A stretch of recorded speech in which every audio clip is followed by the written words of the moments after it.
Bom dia. A segunda redução do diesel em 2 semanas.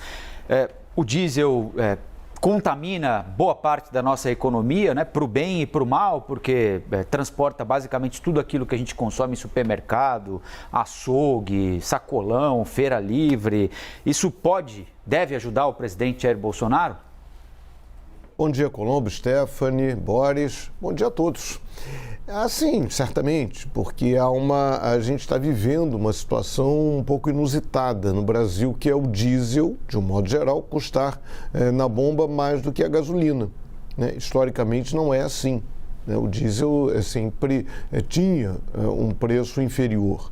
E essa, não chega a ser distorção, mas esta situação foi causada com a redução drástica dos impostos sobre a gasolina, basicamente o ICMS, e os impostos sobre o diesel, até pelo papel importante, né, fundamental que o diesel ocupa na economia brasileira. O imposto sobre o diesel era menor, né, o ICMS sobre o diesel era muito menor. Então aquela redução, né, aprovada no Congresso, meio na marra ali e tal, já não fez tanto efeito em relação ao diesel quanto em relação à gasolina.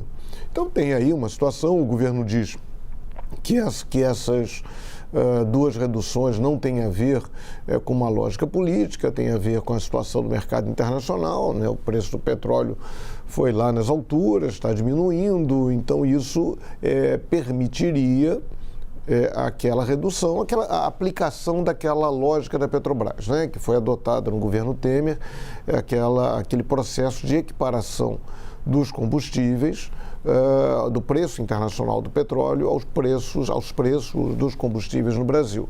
Mas é claro que até pela ânsia, né, pela ênfase que o presidente Jair Bolsonaro deu ao tema, e ele conseguiu, perante boa parte da população, aí, tirar do colo dele a responsabilidade sobre o aumento dos combustíveis. Ele foi muito competente, né, ao aspas, vender, né, ao apresentar esta versão. Então ele concentrou o foco na questão internacional e na Petrobras. Então ele transformou isso numa bandeira, dizendo que ele não tinha nada a ver com isso. É claro que ele tem, ele é o presidente da República, né? Petrobras é uma empresa com maior parte, o governo é o detentor da maior parte das ações da Petrobras entre os acionistas, é o que detém a maior parte. Enfim, mas ele foi muito competente ao criar esse embate, ao criar essa situação.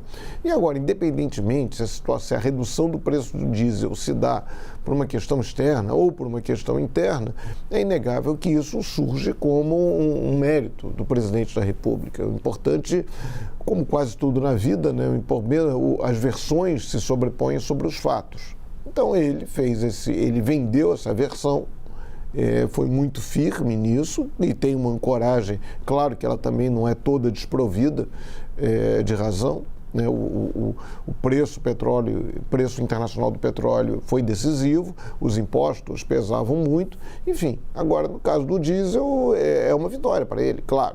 Não chega a uma redução tão grande quanto aquela que houve no caso da gasolina, mas é uma redução. Aquela história, você está numa situação tão ruim, numa situação muito ruim, uma pequena melhora já dá um alívio, né? Já dá agora a segunda pequena melhora, já representa um alívio. Vamos ver como é que ele vai trabalhar isso, como é que a população percebe isso, como o eleitor percebe essa situação e também como é que a oposição vai trabalhar essa história. Mas é inegável que isso deverá repercutir favoravelmente nas intenções de voto do presidente da República. Com vocês.